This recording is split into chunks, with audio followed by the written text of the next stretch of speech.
So the first step is going to be finding what you're going to cut. So the most important thing is to know how to use different sources. So I know a lot of people say to use like JSTOR, I'm at LexisNexis, like that's all great. But if you don't have a lot of databases where you are, and also even if you do have access to databases, I've found you can find most of what you're looking for on Google or Google Scholar. You just need to know when to use the difference between them, right? So like if you're cutting politics updates, for example, you don't need to use Google Scholar. You're not looking for any scholarly articles. If you're trying to find like a law review about something, those are the instances when you would search on Google Scholar. Same thing if you're trying to cut like K cards, look on Google Scholar. If you're trying to cut cards about, like recent events with China, then you should use Google, not Google Scholar. So just you have to ask yourself, how much does recency matter for whatever I'm researching? And am I looking for something that's going to be, like peer-reviewed, more scholarly, more academic, or am I just looking for like a quick news article about something? Second thing is you should time restrict your results. People usually only do this when they're cutting like politics cards, but I think a lot more cards should be time restricted. For example, if you're cutting impact evidence, you should time restrict it. If it's about the economy, you want that to be from after COVID. We've had a lot of different policies that affect the economy since then. So recency really does matter for a lot of this stuff. A good rule of thumb is that if something does not assume the Biden presidency, it's probably too old to be read if it's not for a K, because that stuff, recency doesn't matter as much, or topicality. Additionally, I try to avoid sketchy websites or like internet forums. You never want to cut a card from like Quora, even though the responses online look really good. Like you see the paragraph and you're like, oh, that looks like a great card, but don't cut stuff like that. Or if you're trying to cut DDEV cards and you find some like, really sketchy website, someone being like, we can just live off the land and like we can completely get rid of industrial society, and it's like their blog, and like, the background of the page is like bright blue. Like, do you get what I'm like? Don't cut that stuff. It's just gonna be it looks very unqualified and it doesn't look great. Someone's gonna click on that hyperlink and be like, what the hell? Finally, and this is picky, but I don't like cutting articles that don't have an author.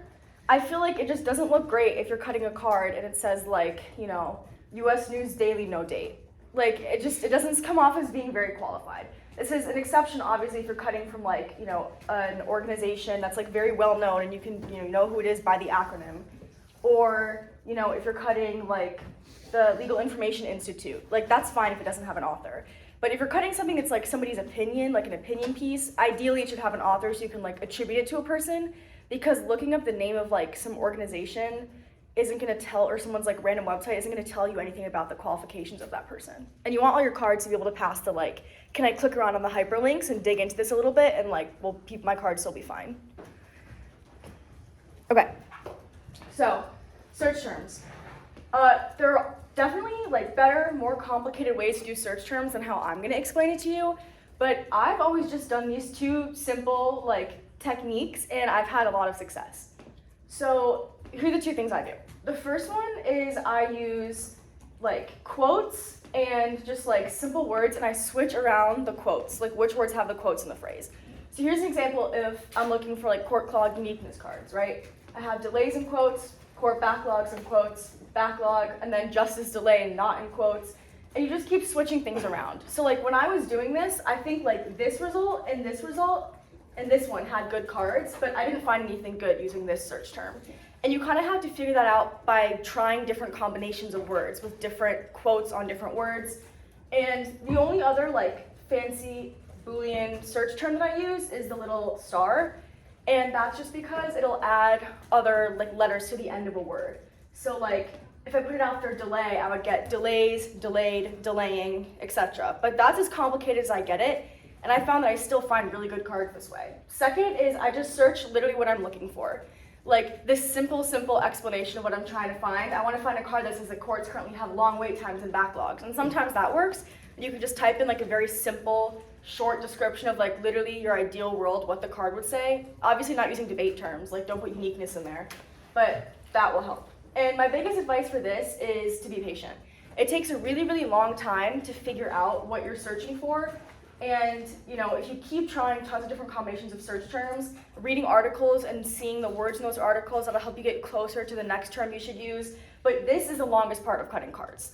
the longest thing that takes the longest is figuring out what search terms to use. And then once you find the right search terms, you'll guarantee like cards are going to fly off the page. But you have to be very patient with this step.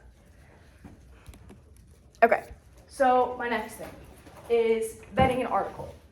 So I think a lot of the times people are not picky enough about what cards they cut and what they put in their files. You need to make sure that the article you're cutting, even if like the title seems good, you need to make sure it says what you wanted to say and it can withstand some scrutiny in a debate.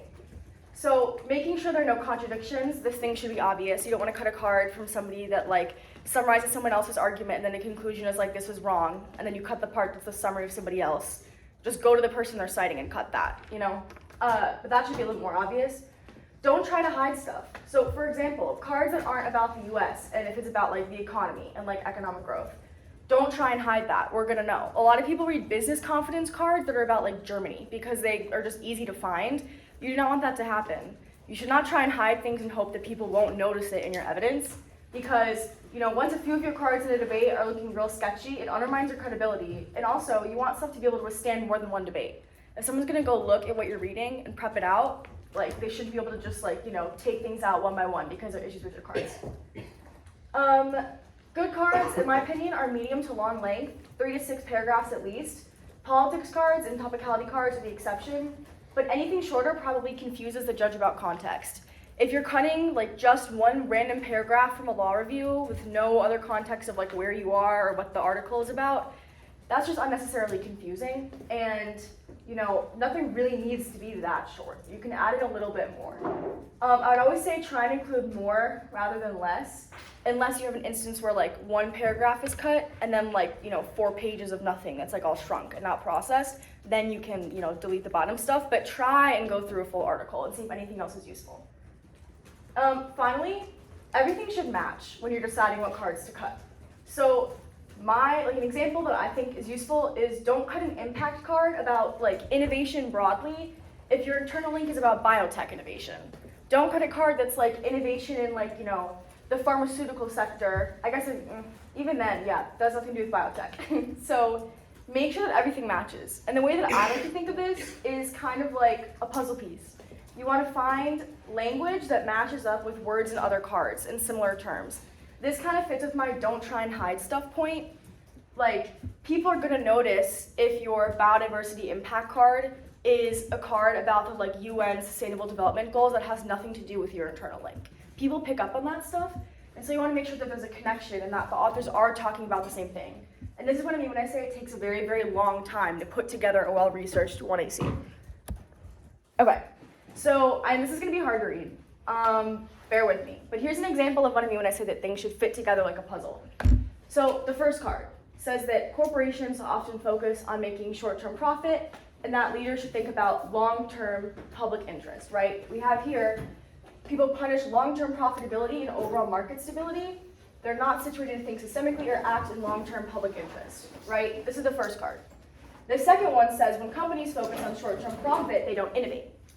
Here we have corporate governance is the single biggest threat to any type of innovation because of challenges with decision making. There's no chance that a proven idea that might generate revenue down the line in favor of profitability right now. So we see these two cards are from completely different sources. This was from some law review. That was from like a random news article with an interview of like some random person who works at a tech company. But these two cards match up pretty well with the language that they're using: decision making, the single biggest threat, profitability right now, lack of long-term thinking.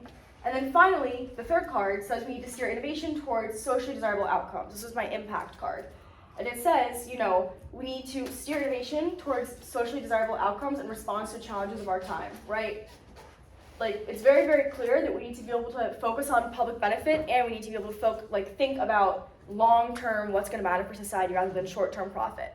This is just an example of how everything fits together, and this took a while to find this stuff, but it makes for a very, very cohesive argument and cards that connect together well.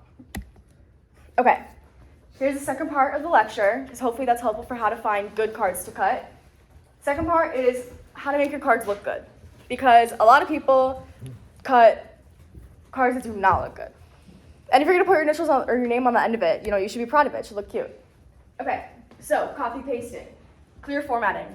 That should be obvious. F2, don't like copy and paste normally, none of that. Break up really big cards. I personally think it's better to split really, really big cards than to have super long tags, right? A paragraph long tag, that's too much. That's gonna be confusing. Break it up, right? You only need to have something as like a massive card if you're cutting like one paragraph, then a ton of text, and then another paragraph.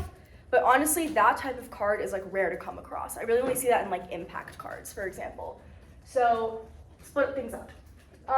Copy and paste paragraph by paragraph. This is something I do that I think makes cutting cards take longer for me, but it's something that I think is very helpful. Instead of just like copy and pasting and selecting, like dragging it really fast down an entire article, which like I definitely do sometimes and I just assume that something's gonna be good, I copy and paste paragraph by paragraph so I can read everything. And it saves time because if you're not copy and pasting and like underlining stuff and realizing like none of this is useful as you go, like the first time you read something shouldn't be when you're highlighting it. And it also helps you know what's relevant. You can take out stuff that you don't need. And also it makes sure that you're not cutting any contradictions, right? You're paying attention to everything in the article. You're seeing the counter arguments that people present because sometimes that's lower down than the section that you want to cut. You're making sure that your author isn't saying anything that can like, undermine the credibility of your argument, that type of thing. It's just good to generally be aware of what your cards say. Okay, underlining. So underlining is like, foundation of your card. So this is like the easiest step. You should underline full sentences, not meaning like select a whole sentence, which that's fine to do, but you should make sure that your sentences and your underlining make sense if you read the whole sentence, right? So the difference between the two is like, you don't want random words that are like the tiny, tiny, tiny words, United States, tiny, tiny, tiny words, COVID, tiny, it's like, what does that mean? You wanna make sure that it's cohesive and that you can just look at the underlining and somebody's gonna know what you mean by reading the card with no other formatting in there. Underline your open parts of the article in enough context for it to make sense. I'll kind of explain the way that I think of underlining, emphasis, and highlighting in a second, but it's just supposed to be the relevant parts and a little bit of context. You don't really need to underline a full paragraph. Usually, like a full paragraph is not that good. It should be a little bit. It's the foundation of your card, like I said, and you can be the most heavy-handed with it, but you still, should have some restraint because you kind of lose the underlining when a whole section of something is underlined. So just be a little bit selective about it, and I'll show you some examples. Okay, so here's my first example. I think my only example for this. I'm cutting politics thumper cards for the F, right? So here's what I underlined in this paragraph. You don't really need to skim it because I'll explain what I chose to do when I didn't. So up here, right? I didn't underline the stuff about economic uncertainty at home and the grinding war in Ukraine are testing America's resolve. I didn't underline that. Like, that's a good warrant, sure, but that does not help me with making a thumper argument against the politics dissent. That has nothing to do with, current conflicts in Congress, so I didn't underline that. This sentence here, McCarthy planned to bring together parents who are backing a Parents' Bill of Rights, which would mandate that schools keep them informed of what children are being taught and how money is being spent. This doesn't say that it's politically unpopular. This doesn't say that it's going to take floor time, so I didn't underline that, because that can be shrunk. That's not relevant to the argument that I'm trying to make. Additionally, I'm getting rid of stuff like Senator Chris Murphy told the Associated Press. That does not need to be underlined. No one cares about that. You can say it's a quote from a senator if anybody asks, but it's really not that important, You're getting rid of House Speaker Kevin McCarthy. You're trying to just kind of get rid of the noise with underlining. Okay, emphasis. Why do we emphasize our cards? And this is the most efficient and ideal way to do it, in my opinion. The first thing, which I think that people don't realize enough, and this is the main reason why you should be sparing with your emphasis, is you should emphasize the warrants, right? It helps with cross-ex and helps with rebuttals. If you have 10 seconds to just quickly glance at your 1AC card before you have to get up and give your 2AR, and you're scrolling through the computer, the things that should be emphasized are the things that you're going to mention in the 2AR. It should be very, very easy for you to skim a card and realize what are the warrants in this and how am I going to explain the argument by just looking at the emphasis, right? It also helps with cross-ex. If someone's asking you about some cards you just read for the first time and you don't really know what they say because somebody else cut them or your partner cut them or whatever, you should be able to just look at the emphasis and that's the warrant for your argument. You can also emphasize powerful language. If something sounds really good, emphasize it. Also, demonstrating responsiveness, which I'll show you an example of in a second, but if something is directly indicting an author, but it's a long article that's kind of hard to tell it's an indict of a specific author or theory, you can emphasize the part that's a critique of Stanley was an indictment card that I cut. And I emphasize that to make it clear It's not very clear based on the rest of the article, but we're talking about this author. Finally is inflection when reading. I think this is a bit harder because to talk quickly, sometimes you have to zone out with what you're reading and like not pay attention to every word, but you know, it does help with inflection. Okay, how to emphasize sparingly. Overdoing it makes it less impactful. You should never, ever, ever have like a whole sentence highlighted. Cards should not be scattered with emphasis. A word should only be emphasized if like it has actual meaning. We don't need to emphasize like, you know, coronavirus, economy. Like that doesn't mean anything. That's not more important than what's underlined. Overdoing it makes it less impactful. Not full sentences, rarely more than 5 consecutive words need to be emphasized. I also don't love increased font size. I think it looks bad when people put like, you know, something in like size 30 font to like debit. It's like, just emphasize it, in my opinion. But that one's a little bit more like you can do what you want. This is how you should think about things. Underlining is your like foundation, your basis for the card. Emphasis is, you know, like a little sprinkle on top, and then highlighting is like the cherry on top. Because you're doing the most of this, and then a little bit more of this, and then a little bit more of that. And think of it as like a filter. This is the stuff that's getting filtered through your card for what is important and what you want to actually say in a debate. Okay, here's how I emphasize this card that I just showed you.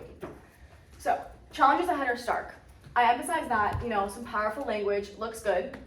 And then, because it's a thumper card, I want to know what the warrants are. So I emphasize debt limit, fentanyl crisis, climate, gun violence, and COVID. Because those were the things that were occupying Congress at the time. And so if I was giving a speech and I was extending this card and I wanted to say, you know, what are the things distracting Congress, I could very quickly look and see, okay, it's those things that are emphasized. Legislative gridlock, or modern legislative gridlock. That's an example of demonstrating that something is responsive, right? It proves that, you know, gridlock is causing problems in Congress and that Congress has to be very productive. So I emphasize that. Down here, I don't know what Joe Biden can do to put out the garbage fire. I emphasize, don't know what Biden can do, and then garbage fire. Garbage fire is powerful language, and this answers the neg PC link that's like, if Biden has a lot of PC, he can help in negotiations. This explicitly says, no, he can't. We don't think Biden can do anything to solve the problem. This is kind of a lot of emphasis per paragraph, but I think this is a good, you know, balance of what's going on. And you can see this is very intentional. Each thing I'm emphasizing has a distinct function. Okay, highlighting. Don't highlight full sentences. Paragraphs very rarely do more than 5 consecutive words need to be highlighted. Again, this is not like a rule, but it's just what I've noticed, you know, out of all the time that I've done this, it's very rare to do 5 words need to be highlighted. The exception I will say though is in K cards, a lot of times the sentences are more like impactful and the language is more punchy. And in those instances, I think it does make sense to highlight longer than 5 words. The highlighting though should still read like a sentence, which I'll show you an example of in a second, but similar to underlining, you should be able to just read the words that are highlighted and it should still make sense, even though you aren't highlighting a full sentence.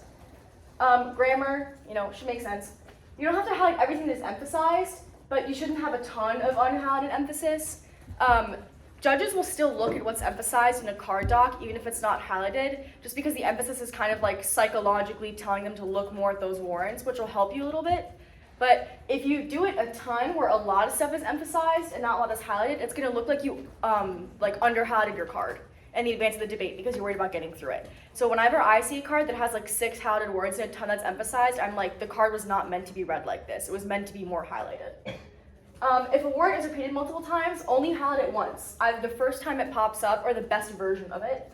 And for when I see highlighting, you only need to highlight warrants, context, etc. once if it repeats across multiple cards, right? If you're reading an app about a court case, you don't need to highlight the beginning of each card that explains what the court case was. After the first card, it's like, okay, we get it. Like, what different utility does the next article provide you that your earlier ones didn't? Okay, so example for how I highlighted this card. Take a second to read it, or honestly, you don't really need to, because I'll tell you what I didn't highlight. I did not highlight stubborn worries over the fentanyl crisis. I just highlighted fentanyl, because first of all, we shouldn't have full sentences, and second of all, the word stubborn doesn't do anything that no easy answers doesn't achieve, right?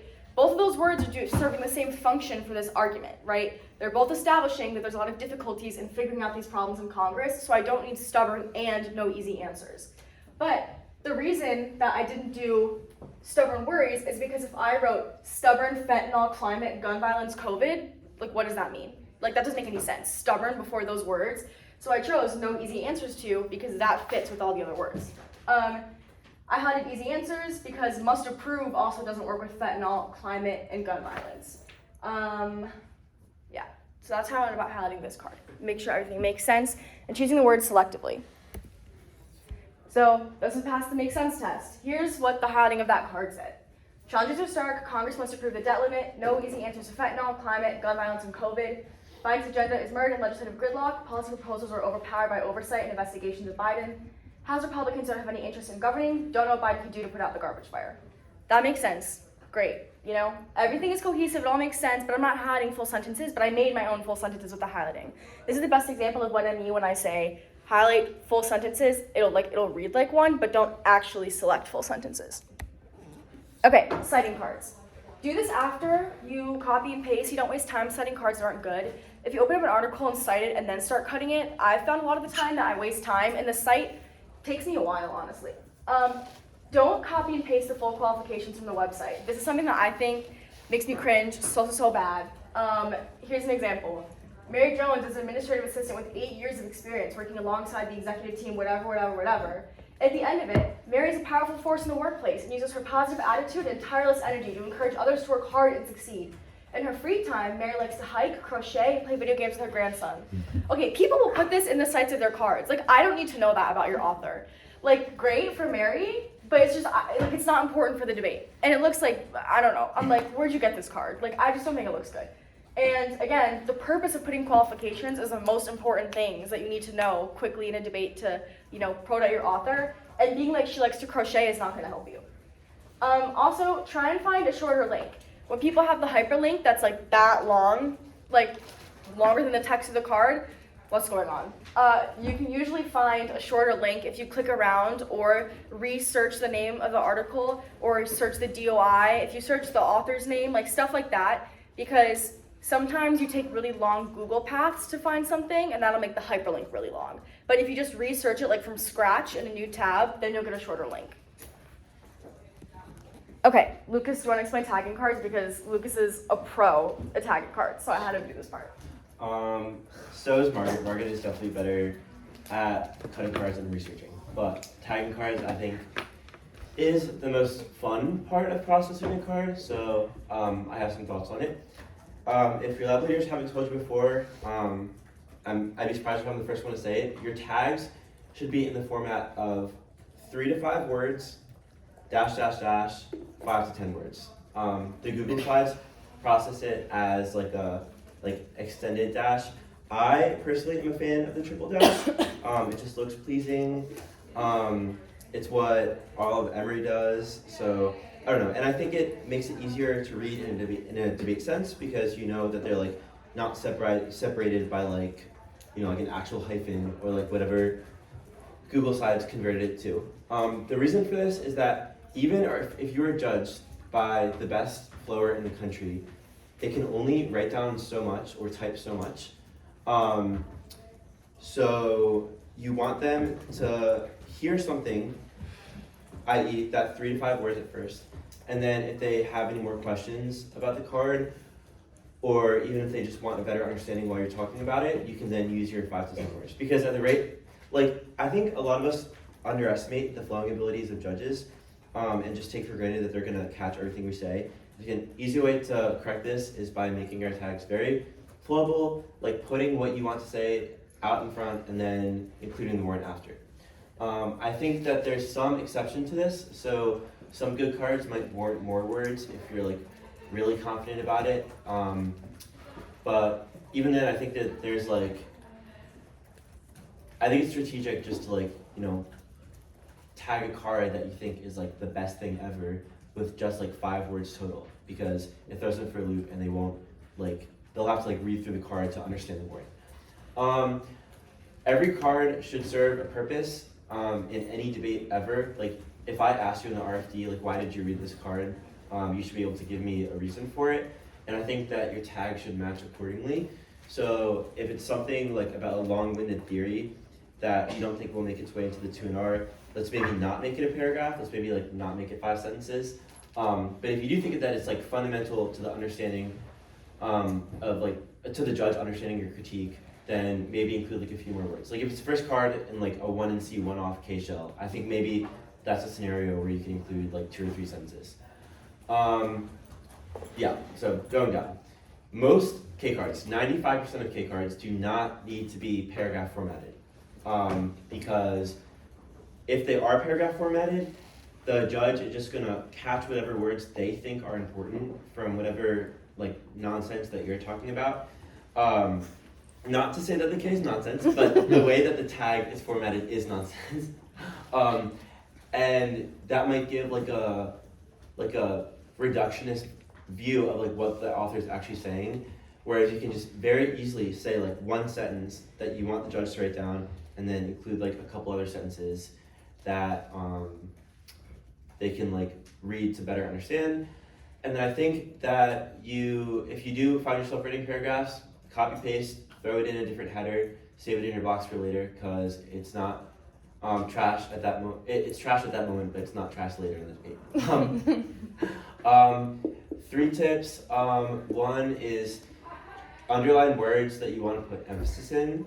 I think the corollary to boxing your cards in the actual text is underlining words in the tags. These are things that like are key to like inflect your voice because it's something that you want the judge to catch specifically. Or if you don't have cards, you should definitely read your card if you have 10 seconds to read through a card in 2-hour prep.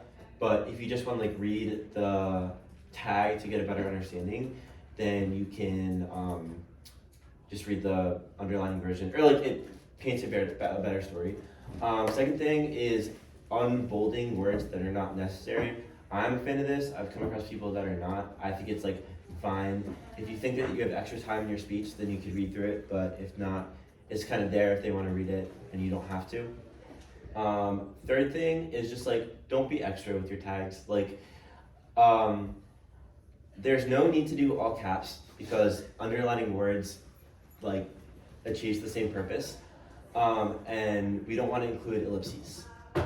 Like if you're just like, we don't want to include ellipses as like substitutes for triple dash.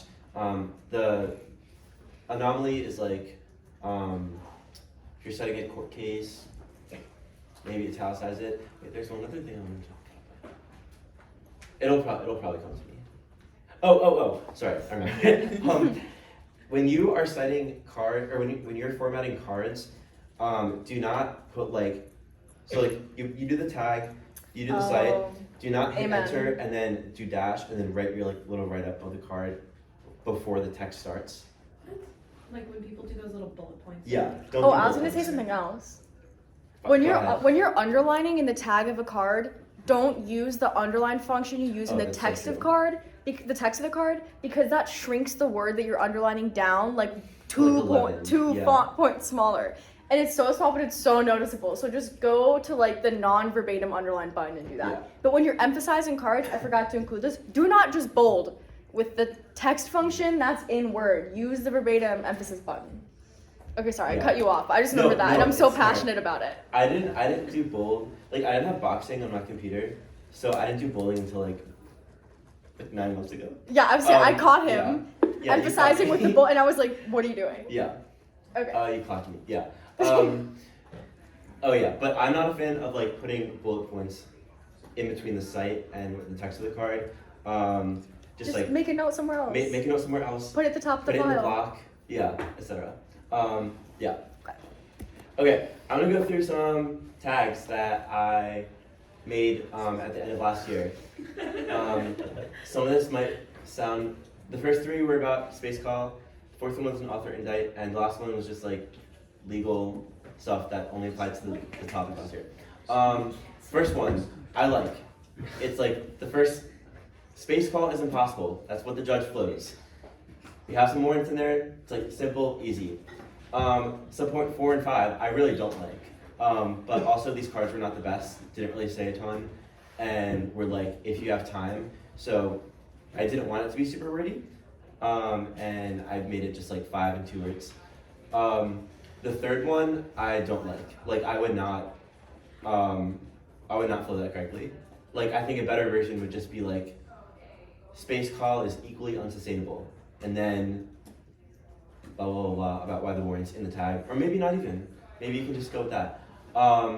I like the fourth one, because a lot of times when you're reading a like separate article of an author that they've introduced to prove that they agree with your arguments, you don't need a lot of words. But like, I would be totally fine just like removing the agrees warming, blah, blah, blah, blah, blah. But like, I unbolded it because if I feel like I have time, or I feel like it's super important to the stuff that they're going for, then I can read it, but it's not a must. And then last one is a no. So if you see like, okay, the justification for right of nature is nature as intrinsically valued. That principle cannot be severed because humans have a correlative duty to respect the environment once any baseline RON is durably enforced. The warrant of that card is at the very end, which is that as soon as any rights of nature is established, it can't be severed in future cases. I should have put that to the front. And then the secondary part of that tag should be because it's nature as intrinsically valued. Okay, so what comes next? So getting everything out of an article. Okay, another thing. A good article, it's like a sponge, you know? You want to squeeze it out, get everything out of it. Go through the footnotes. If there's a really good warrant, let's say you emphasize the end of something and you're like, ooh, this sentence is a banger, like this is great. Is there a number at the end of the sentence? Because check the footnotes, you know? Write the number at the end of the section, and then whatever is cited with that number, I'm assuming we get how the footnotes work. With that number at the bottom of the page, save what is being cited for later. I would not go and do it then because then you're going to get distracted and forget about the article you're currently cutting, and you want to work through all of the really, really good articles, like whole thing. So I just copy and paste this onto another blank document I have open, or when I'm cutting cards and I have a working doc, I just write like, you know, more advantage cards to cut, and I would copy and paste the footnotes there. Check this cited by right here on Google Scholar. This button, lifesaver. Much better than related articles, but you still can use related articles. The problem with these two things though, cited by is good because you'll get things that were written at the same time as when this was published or later, versus related articles will give you articles like this is from 2020, but I could get something that was published in 2006 from using related articles. So if you're looking for stuff that's more recent, you should use cited by. If you don't care and you just want something that's like vaguely related, then you could do related articles. But it's kind of like, you know, tricky to sort through the related articles because you can't time restrict it. So I couldn't do like related articles from after 2020. You know what I mean? So that's why I like cited by better. Last thing, and someone made fun of me when I told them that I do this, but I think it works, is I search the title of the article, but not in any quotes in my browser. And for whatever reason, I don't know why, that works really well. So like if the title of an article is like, you know, the problem with antitrust, for example, I search that, but I don't put it in quotes because I'm just gonna get the same article I just cut. But I would search the problem like with antitrust in Google Scholar or plain Google. And for whatever reason, that also really helps me find other cards. Okay, final steps for what to do once you've processed and made your card look great. Give your card a home. So sort cards and files based on their quality, right? Or that way, if you run out of time, you've read the best cards. This, you know, is something I think that like some camps sometimes do, but this should be the default for every single file, right? Like when you're writing one of your blocks, the best cards should go at the top and the worst ones should go at the bottom. Exception to this is when recency matters, like for politics. Sometimes you're gonna have a worse politics card, but it's from like that day, and then you'll have a better one that's from like, you know, 2 weeks ago, and in that instance, you should put the more recent one first. You should also sort based on warrant diversity. Consecutive cards should not make the exact same arguments. Meaning like if you're cutting from the abstract of one article, and then the next article is somebody who is citing that author in the first card, and saying like the exact same thing as them, the authors are different, but the warrants are gonna be the same. Don't put those two things right next to each other because that doesn't help you at all, right? You wanna have diverse warrants. That way you can be like, you know, you're getting utility out of the new cards you're reading, right? Like the 2NC cards that you're reading are not like 4 cards say the exact same thing about some impact turn. They have different diverse warrants, and that's way more helpful and a better use of your time. But you shouldn't not cut the other cards because the warrant is repetitive because, you know, you never know. If you're debating somebody and they only make like 3 2AC arguments, then you'll need to read a ton of repetitive cards to answer that because you can't make new arguments, but you should still demonstrate like we have a ton of evidence to support this. Cards should be uniform.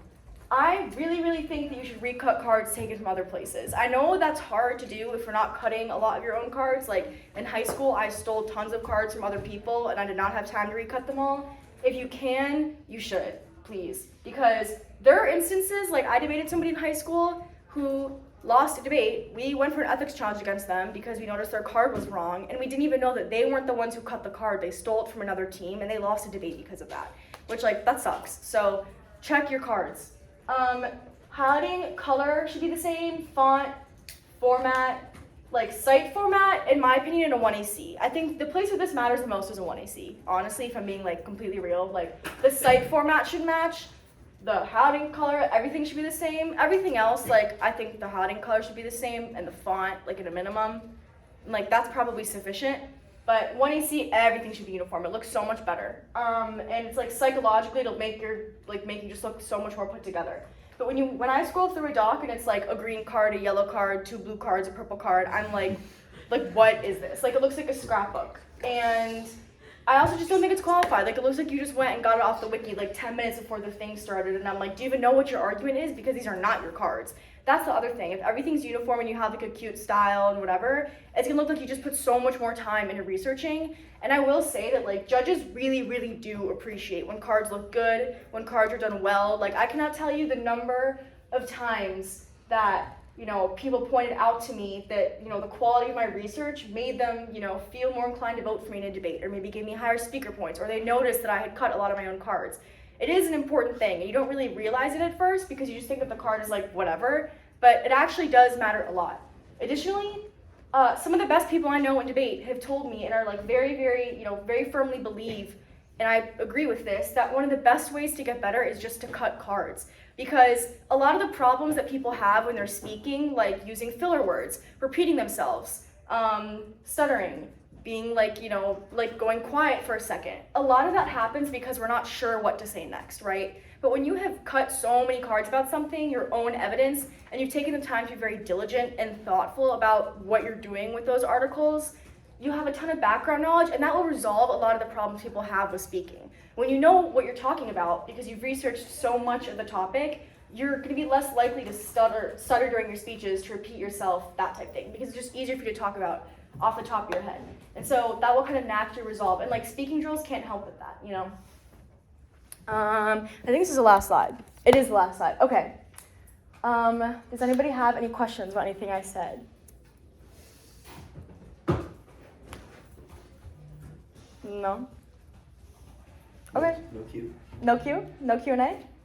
Okay. Well, I hope you all found this helpful and I hope you enjoyed it.